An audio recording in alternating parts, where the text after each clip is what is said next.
Have you ever thought, why do we need design thinking? Nowadays, design thinking has also started to receive huge amount of attention in business settings.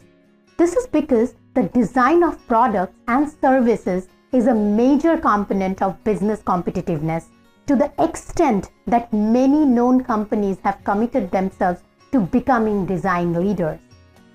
And although design thinking has become an integral part of the design and engineering fields as well as business, it can also have a positive influence on 21st century education across all disciplines because it involves creative thinking in generating solutions for problems. In academic environments, students are required to read critically, think and reason logically, and solve complex problems. Thus, to help students succeed in this interconnected digital world we live in, educators are also supporting students to developing and honing this skill, which can enhance their problem-solving skills and prepare them for their career. In addition to business settings, design thinking has received a lot of attention in engineering, architecture, and design majors in universities because it can change how people learn and solve problems.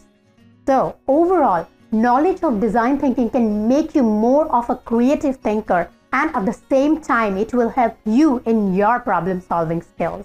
And I'm sure you are aware of how important it is to be a good creative thinker to succeed in today's hyper-competitive world. The process of design thinking begins with data gathering. At the outset of the design process, designers gather a great deal of data on the users they want to create value for.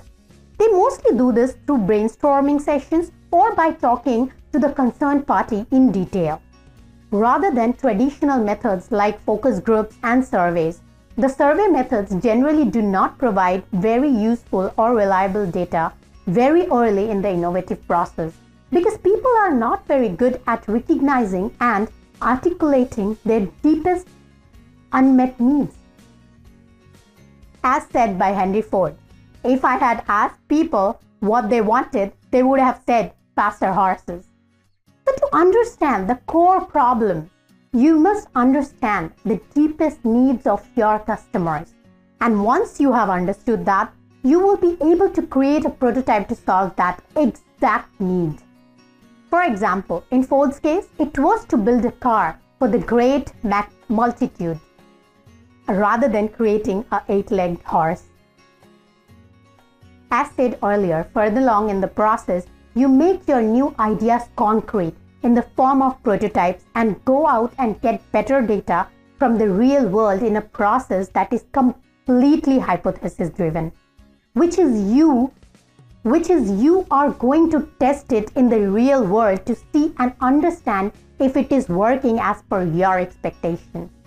That is, you treat the new ideas as hypotheses to be tested. You must surface the assumption underlying the hypothesis and test them. Usually looking for the kind of behavioral metrics that will allow you to iterate the ways to improve your value proposition. You can contrast this with the use of a more familiar analytical approach in which you can use existing data to justify the new idea. Then launch it. And finally, use revenue matrices to see if it is a go or no-go. I know, I have given you a lot of lecture on what is design thinking, but let me make your understanding concrete by sharing this story. As you all are aware of, that MRI is a really scary stuff even to some adults, let alone children.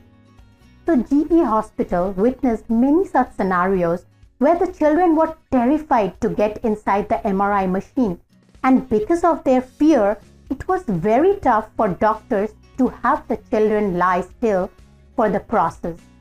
One day, Dr. Doug of GE Healthcare watched one such scenario where a girl was crying before getting onto the MRI platform. He didn't know quite what to expect, but he was eager to embrace any new methodologies that would help him in his quest to make MRI less frightening for young children. Here the creative thinking takes over ordinary ones. He started by observing and gathering empathy for young children at a daycare center. He talked to child life specialists to understand what pediatric patients went through. He also reached out to help from people around him. Next, the first prototype of what would become the Adventure Series scanner was created and was installed and tested in the Children's Hospital at the University of Pittsburgh Medical Center. By thinking holistically about how children experienced and interacted with the technology, Doug helped transform the MRI suit into a kid's adventure story, with the patient in a starring role, making no changes to the complex technology inside the scanner. Doug and his ad hoc team applied colorful decals to the outside of the machine and to every surface in the room, covering the floor, ceilings, wall, all of the equipment. They also created a script for the machine operators so they could lead their young patients through the adventure. One of the prototypes is a pirate ship worthy of an amusement park ride. The operator tells the kids that they will be sailing inside the pirate ship and they have to stay completely still while on the boat. And after their voyage, they get to pick a small treasure from the pirate's chest on the other side of the room. I'm sure now you have gathered an understanding on how design thinking can create a great deal of change in your workplace and in your business.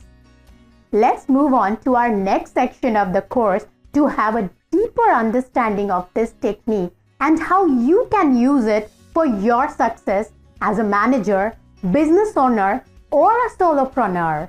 Be successful with design thinking is the only thing in today's world scenario.